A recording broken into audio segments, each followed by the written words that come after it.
হে ভগবান আমায় শক্তি দাও, এসব সহ্য করার শক্তি দাও ভগবান।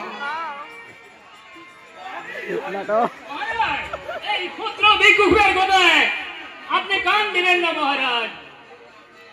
মন্ত্রীবর, আপনি এবার খবর নিয়ে আসুন, এভাবে আমার রাজ্যে কত লোক না খেয়ে আছে।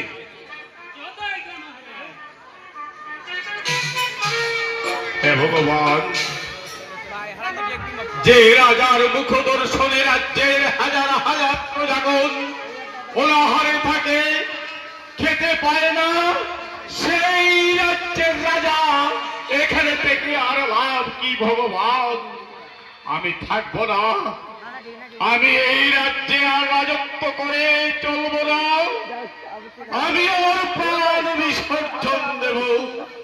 সুখে থাকো শান্তিপুরে প্রজাগণ, তোমাদের রাজা শক্তি সিংহ আজ তোমাদের ছেড়ে চলে যাচ্ছে। তোমরা সুখে থাকো, তোমরা সুখে থাকো, তোমরা সুখে থাকো। ওই বাতি যা।